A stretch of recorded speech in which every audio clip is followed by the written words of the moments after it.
Hi, this is Wine Time, and you are on location at 1776.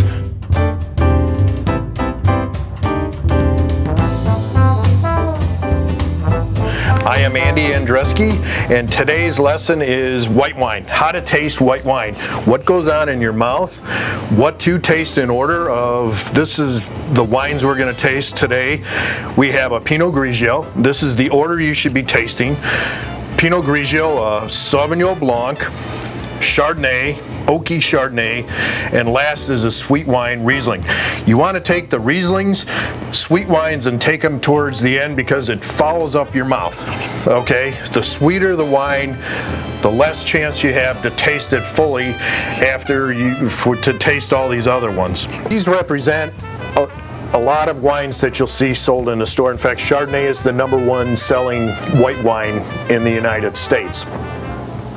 You want to start with the driest wine, and I'm going to tell you what goes on inside your mouth.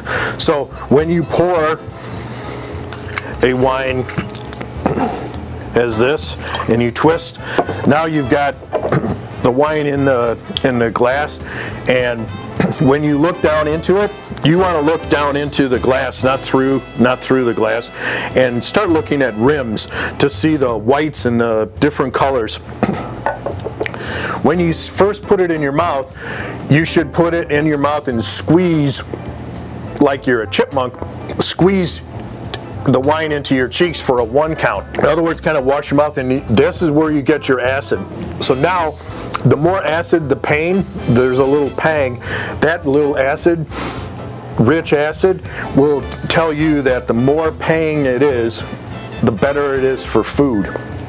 Whites are excellent acid wines. And when you look at whites, you want to see the color. As opposed to a clear one, you can see from this there's slight different colors, and this color is much more yellow, so consequently it's oaked. Now when you taste wine, I've shown you the acid. The tip of the tongue, when you rest it on the tip of your tongue for a 1 count, that's the fruit.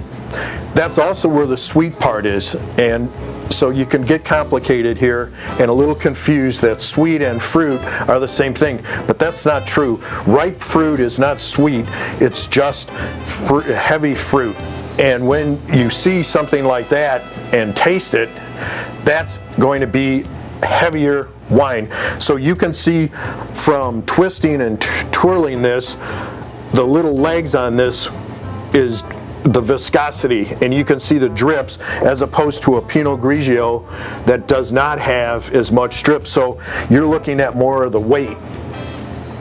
When you see weight, also you can get it in your mouth by sipping a little and laying it on your tongue, closing your eyes just for concentration, and then when you swallow, you get an impression, a footprint on your tongue, and that is also viscosity, which would be this.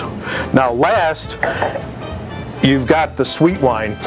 So when you see this wine, you know that you've got a little less alcohol and a little more sugar, but these German sweet wine, these German Rieslings have a tendency to hide the acid with the sweet, and when the combination comes together, they don't taste as sweet.